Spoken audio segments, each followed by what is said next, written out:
bonding is the transfer of electrons from a metal to a nonmetal.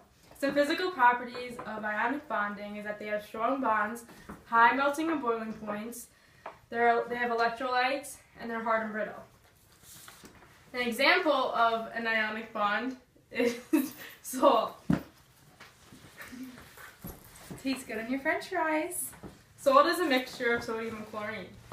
Sodium has one electron more than a stable octet. In order for it to become stable, it has to lose an electron and become positive.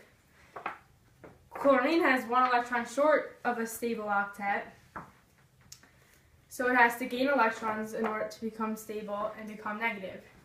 We need one sodium atom to provide the extra electron for chlorine, so together, when they're combined, they become NaCl. The valence electrons are in the outermost shell of an atom. Ionic bonds is where a valence electron is transferred from one atom to another atom's valence shell. When an element gives away an outer electron, it results in oppositely charged ions that are held together by a weaker ionic bond. Periodic trends affect bonding because of how the elements are arranged on the periodic table. For example, elements can be arranged by their electronegative, atomic radius, ionization energy. Electronegative is the atom's ability to attract other bonded atoms. The atomic radius is the radius of an element's atom. And the ionization energy is the energy it takes to remove an atom from another atom.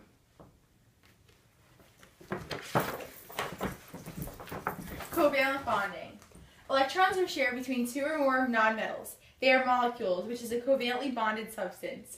Physical properties of covalent bonds are weaker bonds, low melting point and boiling point, non-electrolytes, and they're soft. A covalent bond is a form of chemical bonding that is characterized by the sharing pairs of electrons between atoms and other covalent bonds. A covalently bonded compound dissolved in water will not conduct electricity, making it a non-electrolyte. Another difference is that ionically bonded compounds generally melt and boil at much higher temperatures than covalently bonded compounds. Covalent bonds occur when electrons are shared by one or more atoms. These bonds happen in many different ways, and ionic bonds are the only bonds that are not covalent. Covalent bonds are the most common in elements that are not metal, but can occur when metal and non-metal elements are physically situated within a short distance of each other. These types of bonds are different from a covalent sugar bond because sugar is made up of two non-metal elements. An example of a covalent bond is sugar. Cake wouldn't taste the same without sugar. That's a fact. You can thank covalent bonds for that. Covalent bonds are only able to occur when elements that are close together on the periodic table of elements form together and begin sharing electrons. In covalent bonding, the valence electrons are shared between atoms and a bond is created.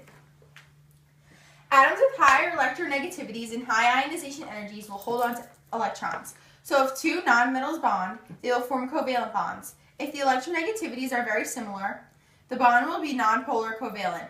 If the electronegativities are different, the bond will be polar covalent, and the atom with the greater electronegativity will be more negative.